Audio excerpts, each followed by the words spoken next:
여러분, 요즘 삼성전자 보면서 가장 크게 봐야 할 건 주가 숫자 하나가 아니에요. 오늘 얼마 올랐냐? 장중에 어디까지 찍었냐? 이것도 물론 중요하죠. 근데 지금 삼성전자를 움직이는 더 큰 이야기는 따로 있습니다. 바로 엔비디아, AI 서버, 그리고 HBM입니다. 지금 반도체 시장에서 돈이 몰리는 곳을 보면 흐름이 보입니다. AI 서버가 계속 늘어나고 있고 그 AI 서버 안에서 엔비디아 GPU가 중심을 잡고 있고 그 GPU 옆에서 데이터를 초고속으로 밀어주는 메모리가 HBM이잖아요. 그러니까 지금 시장은 단순히 반도체 업황이 좋아진다 이 정도로 움직이는 게 아닙니다. 누가 엔비디아가 원하는 HBM을 안정적으로 공급할 수 있느냐 이걸 보고 있는 거예요. 이번 기사에서 가장 눈에 들어오는 부분도 바로 이 지점입니다. 엔비디아가 원하는 HBM 성능 요구를 맞춘 곳이 삼성전자라는 해석이 나왔다는 점이에요. 이건 그냥 삼성전자한테 좋은 뉴스 하나 나왔다 이렇게 가볍게 볼 내용이 아닙니다. 왜냐하면 지금 HBM 시장에서 가장 중요한 고객이 결국 엔비디아이기 때문입니다. AI 서버 시장에서 엔비디아 GPU가 핵심이고 그 GPU가 제 성능을 내려면 HBM이 같이 붙어야 합니다. GPU가 아무리 빠르게 계산해도 옆에서 데이터를 제때 밀어주지 못하면 병목이 생겨요. 그러니까 HBM은 이제 그냥 메모리가 아닙니다. AI 서버 성능을 좌우하는 핵심 부품이에요. 쉽게 말하면요. 엔비디아 GPU가 AI 서버의 두뇌라면 HBM은 그 두뇌가 계속 생각할 수 있게 데이터를 밀어주는 혈관 같은 겁니다. 두뇌가 아무리 좋아도 혈액이 제대로 돌지 않으면 몸이 움직일 수 없잖아요. AI 서버도 비슷합니다. GPU는 엄청난 계산을 해야 하는데 필요한 데이터가 늦게 들어오면 전체 속도가 막힙니다. 그래서 엔비디아 입장에서는 GPU만 잘 만드는 게 아니라 그 GPU 옆에 붙는 HBM이 얼마나 빠르고 안정적이고 전력 효율이 좋은지도 정말 중요해요. 이 흐름 안에서 삼성전자 HBM 사이가 다시 주목받고 있는 겁니다. 이번 삼성전자 HBM 사이 뉴스가 중요한 이유는 여기 있어요. 삼성전자는 12단 HBM 사이 샘플을 고객사에 공급했습니다. 기사에서는 이 제품의 동작 속도가 14GbP에서 최대 16GbP까지 나오고 기존 HBM사보다 20% 이상 빨라진 수치라고 설명했죠. 근데 투자자 입장에서는 이 숫자 자체보다 더 중요한 게 있습니다. 이 성능을 누가 원하느냐예요. 그게 바로 엔비디아 같은 AI 반도체 고객사입니다. AI 서버가 커질수록 GPU는 더 많은 데이터를 더 빠르게 처리해야 하고 그러려면 HBM도 속도, 용량, 전력 효율, 안정성이 같이 올라가야 합니다. 그러니까 HBM 사이는 단순히 스펙이 좋아졌다는 이야기가 아니라 삼성전자가 AI 서버 공급망 안에서 다시 어떤 자리를 가져갈 수 있느냐의 이야기입니다. 그동안 HBM 이야기가 나오면 시장은 SK 하이닉스를 먼저 떠올렸습니다. 이건 인정해야 해요. SK 하이닉스가 HBM 시장에서 먼저 강하게 치고 나갔고 엔비디아 공급망에서도 존재감을 보여줬고 그 프리미엄이 주가에도 강하게 반영됐습니다. 반대로 삼성전자는 메모리 1등이라는 이름은 있었지만 HBM에서는 계속 질문을 받았죠. 진짜 엔비디아 쪽 물량을 가져올 수 있나? 고객사 테스트를 통과할 수 있나? 수율은 안정됐나? HBM에서 마진을 제대로 만들 수 있나? 이 질문이 계속 따라붙었습니다. 그런데 이번 HBM 사이 뉴스는 그 질문을 조금 다르게 보게 만듭니다. 삼성전자가 단순히 우리도 HBM 만들고 있습니다. 이 수준을 보여준 게 아니기 때문이에요. 엔비디아가 요구하는 성능 기준에 맞출 수 있는 공급사로 다시 언급되고 있다는 점, 이게 중요합니다. 이건 삼성전자가 AI HBM 판에서 다시 고객사 테이블 위에 올라갈 수 있다는 기대를 만듭니다. 물론 여기서 바로 삼성전자가 다 이겼다 이렇게 말하면 너무 앞서가는 겁니다. 아직 봐야 할 게 많아요. 하지만 분명한 건 시장이 삼성전자를 다시 계산해 볼 만한 재료가 나왔다는 겁니다. 삼성전자 주주분들이 정말 보고 싶은 건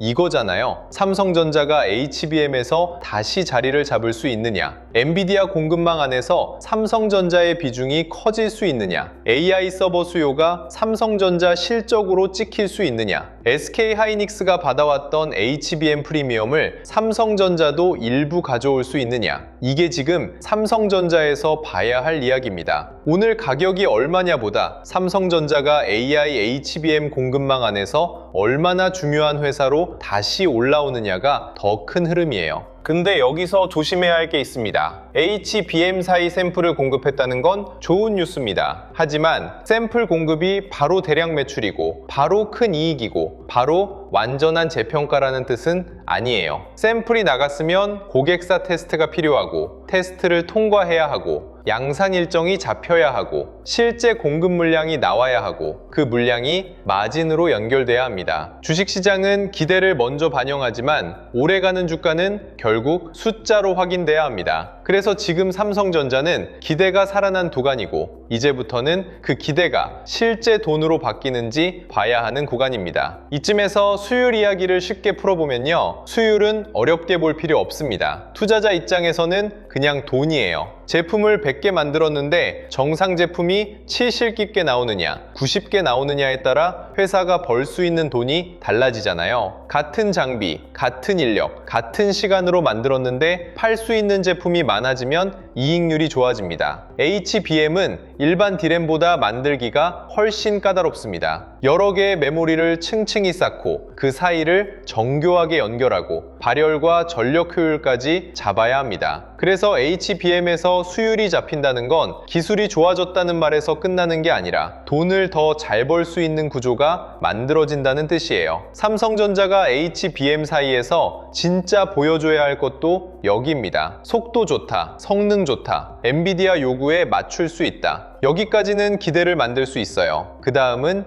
양산과 수율입니다. 대형 고객사는 성능만 보지 않습니다. 이 회사가 제때 줄 수 있나? 대량 생산할 때도 품질이 유지되나? 전력 효율이 실제 서버 환경에서 괜찮나? 발열 문제는 안정적인가? 공급 일정이 흔들리지 않나? 이걸 다 봅니다. 엔비디아 같은 고객사는 더 그렇습니다. AI 서버 플랫폼 일정이 걸려있기 때문에 HBM 공급이 흔들리면 전체 서버 출하가 흔들릴 수 있거든요. 그러니까 삼성전자 HBM 사이는 단순한 기술 발표가 아닙니다. 공급망 신뢰를 얻는 과정으로 봐야 해요. AI 서버 시장은 이제 속도 경쟁만 하는 게 아닙니다. 누가 안정적으로 많이 공급할 수 있느냐, 누가 전력 효율을 잡을 수 있느냐, 누가 발열을 줄일 수 있느냐, 누가 고객사 일정에 맞춰 양산할 수 있느냐, 이 싸움으로 가고 있습니다. 그리고 삼성전자는 여기서 생산 능력이라는 큰 무기를 가지고 있습니다. 삼성전자는 D램만 하는 회사가 아닙니다. D램, 낸드, 서버 메모리,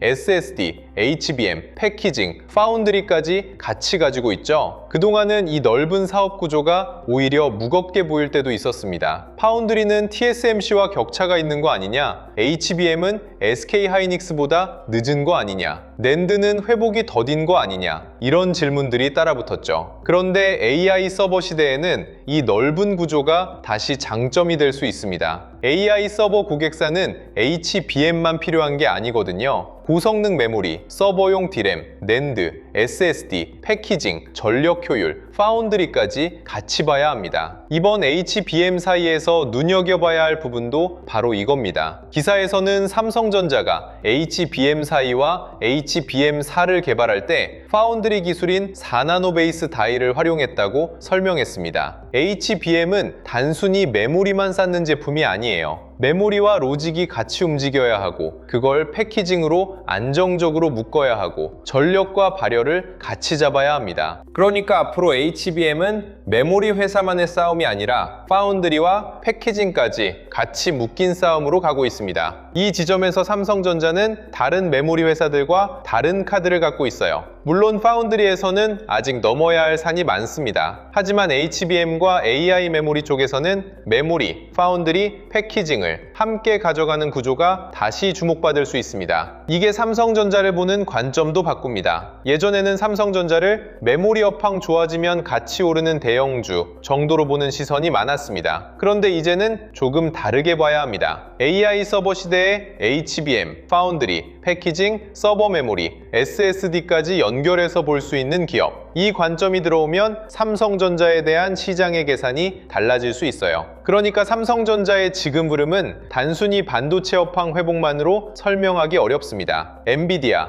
AI 서버, HBM 사이, 수율, 양산, 공급망 신뢰가 같이 얽혀있는 흐름으로 봐야 합니다. 여기서 삼성전자와 SK하이닉스를 비교할 때도 너무 단순하게 보면 안 됩니다. SK하이닉스가 HBM에서 앞서간 건 맞습니다. 그 강점은 시장이 이미 인정했고 실제로 주가에도 많이 반영됐어요. 그런데 HBM 시장이 커질수록 고객사 입장에서는 공급망 다변화가 중요해집니다. AI 서버 수요가 너무 빠르게 늘어나는데 한 회사에만 HBM 공급을 의존하기는 어렵거든요. 엔비디아 입장에서도 안정적인 공급망이 필요하고 성능을 맞추면서 물량을 줄 수 있는 파트너가 필요합니다. 여기서 삼성전자가 수율과 양산, 성능을 같이 보여주면 HBM판에서 다시 의미 있는 자리를 가져갈 수 있습니다. 이건 마이크론까지 같이 봐도 비슷합니다. 마이크론도 AI 메모리 기대감으로 강하게 평가받고 있죠. 글로벌 시장은 이제 HBM을 단순 메모리 제품으로 보지 않습니다. AI 서버 성장의 핵심 병목을 풀어주는 제품으로 보고 있어요. 그래서 삼성전자, SK하이닉스, 마이크론을 볼 때도 그냥 디램 가격만 보면 부족합니다. 누가 엔비디아와 AI 서버 고객사 요구를 맞출 수 있는지, 누가 수율을 잡고, 누가 양산 일정을 맞추고, 누가 고마진 제품 비중을 늘릴 수 있는지를 봐야 합니다. 삼성전자가 다시 주목받는 이유도 여기 있습니다. 자, 그럼 개인 투자자는 지금 무엇을 봐야 하느냐? 주가 숫자만 보면 늦습니다. 삼성전자가 이미 좋다는 건 다들 알고 있어요. 중요한 건 이 기대가 후속 뉴스로 이어지는지입니다. HBM 사이 고객사 테스트, 엔비디아 공급망 관련 확인, 양산 일정, 수율 안정, 공급 물량, 마진 개선, 이 순서가 이어지는지 봐야 합니다. 이게 이어지면 시장은 삼성전자를 더 강하게 인정할 수 있습니다. 반대로 뉴스는 좋은데 후속 확인이 늦어지면 중간에 흔들림은 나올 수 있어요. 보유자분들은 너무 단기 가격만 보지 않으셔도 됩니다. 물론 주가가 오르고 내리는 건 중요하죠. 하지만 지금 삼성전자에서 더 크게 봐야 할 건 AI HBM 공급망 안에서 삼성전자의 위치가 어떻게 바뀌느냐입니다. 중간중간 흔들림은 나올 수 있어요. 강한 종목도 쉬어갑니다. 그런데 쉬어가는 구간에서 외국인과 기관이 받아주는지, 반도체 밸류체인이 같이 살아있는지, 엔비디아와 AI 서버 기대가 유지되는지를 봐야 합니다. 흔들린다고 다 끝난 게 아니고 오른다고 다 안전한 것도 아닙니다. 기준이 있어야 해요. 새로 들어가려는 분들도 마찬가지입니다. 삼성전자가 좋은 회사라는 것과 아무 자리에서 따라가도 되는 건 다른 얘기예요. 특히 좋은 뉴스가 나왔을 때는 마음이 급해지기 쉽습니다. 엔비디아 요구 맞췄다, HBM 사이 좋다, AI 메모리 간다, 이런 문장만 보면 당장 사고 싶어질 수 있어요. 근데 주식은 좋은 뉴스와 좋은 자리가 다릅니다. 뉴스가 나온 다음에 누가 사는지, 눌릴 때 누가 받아주는지, 거래량이 어떻게 붙는지, 반도체 전체로 돈이 번지는지를 봐야 합니다. 특히 외국인 수급은 꼭 봐야 합니다. 외국인은 삼성전자 하나만 보고 움직이지 않습니다. 엔비디아 주가 흐름, 미국 금리, 달러, 원화 환율,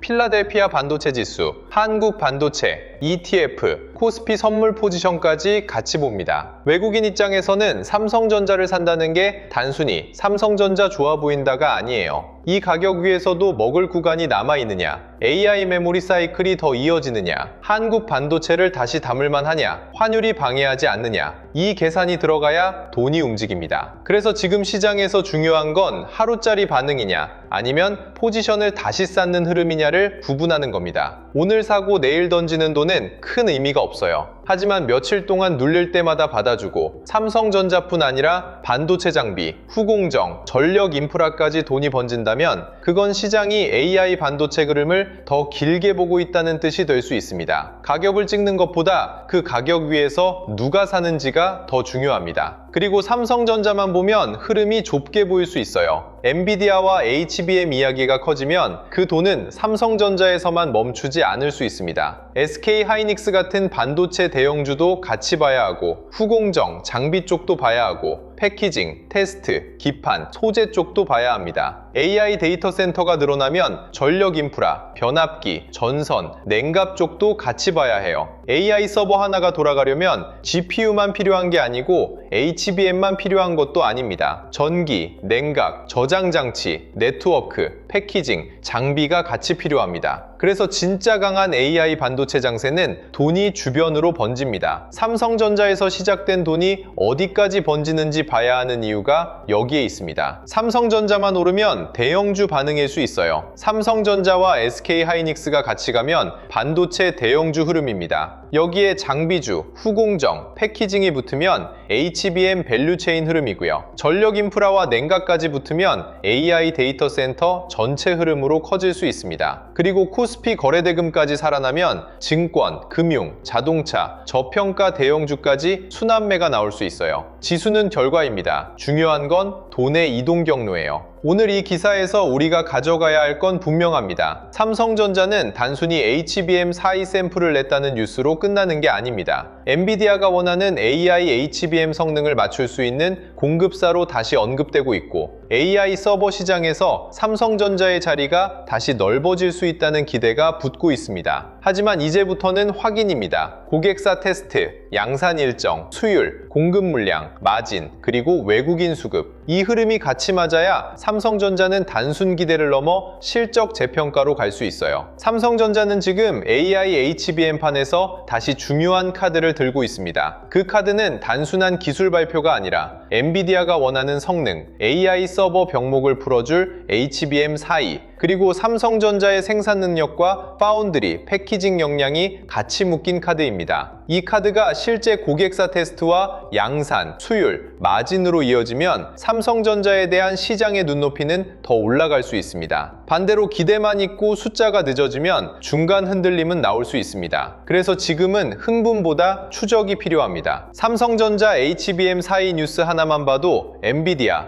AI 서버, HBM, 수율, 파운드리, 패키징, 외국인 수급까지 같이 봐야 하잖아요. 이걸 뉴스 하나씩 따로 보면 흐름이 끊겨 보일 수 있습니다. 중요한 건 삼성전자에 들어온 돈이 반도체 대형주에서 끝나는지 아니면 반도체 장비, 후공정, 전력 인프라, 증권, 금융, 자동차, 저평가 대형주까지 번지는지를 같이 보는 거예요. 그래야 오늘 삼성전자 뉴스를 보고도 내일 어떤 섹터를 봐야 하는지, 어떤 종목군을 관심권에 둬야 하는지, 어느 자리는 조심해야 하는지 기준이 생깁니다. 그래서 이번에 준비한 자료가 바로 삼성전자 이후 다음 돈의 길목을 확인하는 자료예요. 이 자료는 그냥 이 종목 사세요 이런 자료가 아니에요. 삼성전자 이후에 시장의 돈이 어디로 이동할 수 있는지, 그리고 그 돈이 실제로 움직이고 있는지 확인할 수 있게 정리한 자료입니다. 이번 자료 안에는 실명 관찰 종목 41개, 섹터 7개, 타점 기준 4개, 매매 전 체크 10가지가 들어가 있습니다. 그러니까 종목을 찍어주는 자료라기보다는 돈이 지나갈 수 있는 길목을 미리 펼쳐놓고 보는 자료라고 생각하시면 돼요.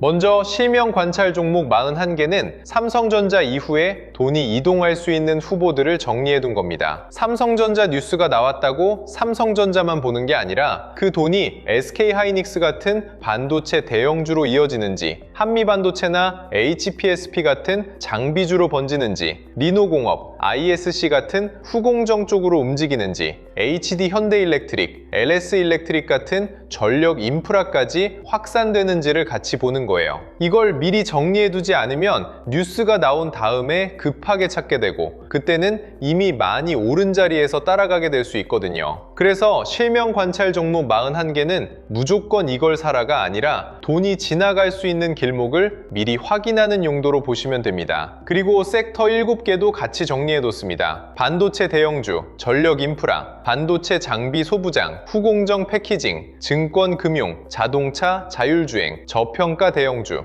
이렇게 돈이 이동할 수 있는 흐름별로 나눠서 볼 수 있게 만든 자료예요. 시장이 진짜 강하면 삼성전자만 오르고 끝나지 않아요. 삼성전자에서 시작된 돈이 반도체 장비로 번지고 후공정으로 넘어가고 AI 데이터 센터 전력 수요 때문에 전력 인프라로 이어지고 코스피 거래대금이 살아나면 증권주와 금융주까지 같이 반응할 수 있거든요. 반대로 삼성전자만 잠깐 오르고 다른 섹터로 돈이 전혀 번지지 않는다? 그러면 아직 시장 전체가 강하게 살아났다고 보기는 어려울 수 있어요. 그래서 이 자료는 종목 하나만 보는 게 아니라 돈이 어느 섹터까지 번지고 있는지 확인하는 지도라고 보시면 됩니다. 여기서 더 중요한 게 타점 기준 4개예요. 솔직히 종목을 아는 것보다 더 어려운 게 타점이잖아요. 좋은 종목인 건 알겠는데 지금 들어가도 되는지, 기다려야 하는지, 이미 늦은 자리인지 이걸 구분하는 게 제일 어렵습니다. 그래서 이 자료에서는 타점을 가격 하나로 박아놓은 게 아니라 돌파, 눌림, 회복, 과열 회피 이렇게 4가지 기준으로 보게 정리해놨어요. 장중에 잠깐 위로 튀었다고 바로 따라가는 게 아니라 종가로 버티는지 봐야 하고요. 강하게 오른 종목을 무조건 추격하는 게 아니라 눌림이 나왔을 때 기준선을 지키는지 봐야 합니다. 밀렸던 종목이 다시 회복할 때도 거래대금이 붙는지, 외국인이나 기관 수급이 같이 들어오는지 봐야 하고요. 이미 뉴스가 너무 퍼지고 장대양봉이 나오고 거래량만 폭발하고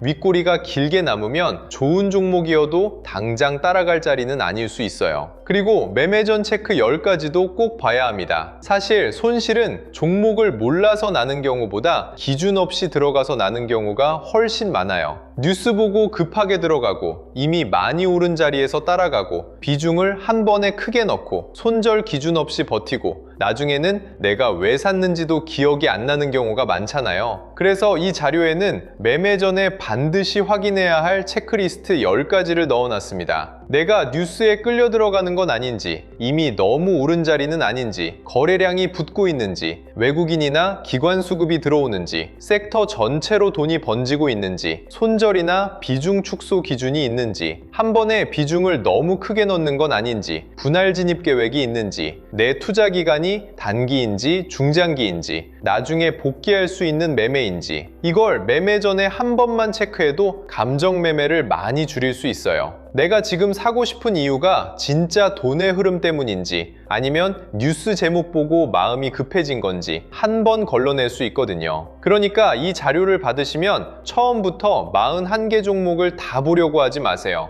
먼저 오늘 시장에서 돈이 어디로 가는지 보는 게 먼저예요. 반도체 대형주인지, 장비 소부장인지, 후공정인지, 전력 인프라인지, 증권 금융인지, 자동차나 저평가 대형주 쪽인지 먼저 보는 겁니다. 그 다음 7개 섹터 중에서 지금 강한 섹터를 고르고 그 안에서 실명 관찰 종목 41개 중 몇 개만 압축해서 보면 돼요. 그리고 바로 매수하는 게 아니라 타점 기준 4개에 맞는지 확인해야 합니다. 돌파가 진짜인지, 눌림에서 버티는지, 회복이 거래대금과 같이 나오는지, 이미 과열된 자리는 아닌지 보는 거죠. 마지막에는 매매 전 체크 10가지로 한 번 더 걸러야 합니다. 이 과정을 거치면 남들이 산다니까 나도 산다가 아니라 돈이 이쪽으로 이동하고 있고 조건도 맞고 내 기준에도 맞다. 이렇게 매매가 달라질 수 있어요. 여러분, 시장에서 제일 위험한 건 모르는 종목이 아니에요. 오히려 애매하게 아는 종목을 기준 없이 따라 들어가는 게 더 위험합니다. 삼성전자 뉴스가 나왔을 때도 삼성전자만 볼 게 아니라 그 돈이 어디까지 번지는지 봐야 하고요. HBM 뉴스가 나왔을 때도 반도체 대형주에서 끝나는지, 장비 소부장, 후공정, 전력 인프라까지 퍼지는지 같이 봐야 합니다. 그래서 이번 자료는 실명 관찰 종목 41개로 후보를 넓게 보고 섹터 7개로 돈의 이동 경로를 확인하고 타점 기준 4개로 들어갈 자리를 걸러내고 매매 전 체크 10가지로 감정 매매를 줄이는 자료라고 보시면 됩니다. 종목을 찍어주는 자료가 아니라 돈의 길목을 보는 자료예요. 그리고 이 차이를 알아야 뉴스에 흔들리지 않고 시장에서 내 기준을 가지고 움직일 수 있습니다. 자료 받아보고 싶으신 분들은 영상 아래 더보기란에 있는 파란색 링크를 확인해 주시면 됩니다. 구독과 좋아요 눌러주시고요. 댓글창에 구독 완료라고 남겨주시면 됩니다. 그 다음 더보기란에 있는 파란색 링크로 들어가시면 자료 신청하실 수 있게 준비해 두겠습니다. 이번에 함께 정리한 자료 제목은 바로 코스피 8000의 시대, 돈의 흐름을 읽는 법입니다. 이 자료는 그냥 한 번 보고 끝나는 요약본이 아니라 삼성전자 이후 시장의 돈이 어디로 움직이는지 이북 형태로 차근차근 학습할 수 있게 정리해둔 자료예요. 코스피 시대 흐름 정리 자료부터 AI 주식 보조지표 템플릿, 시장 모니터링 대시보드,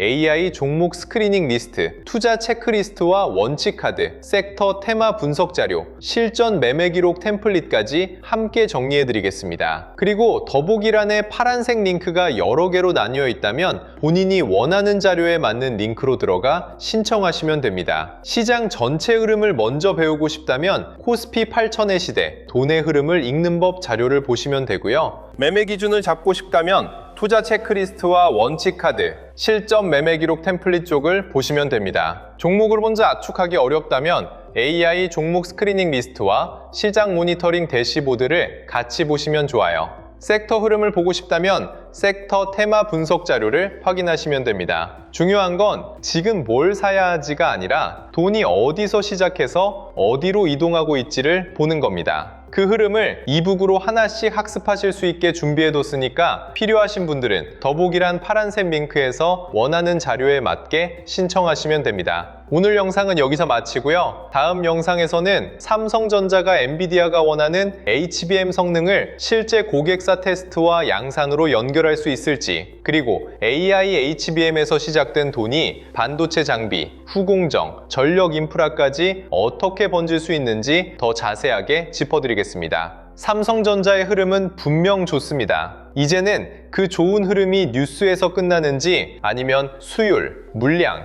마진, 그리고 반도체 밸류체인 확산으로 이어지는지 같이 보시면 됩니다. 끝까지 시청해주셔서 감사합니다.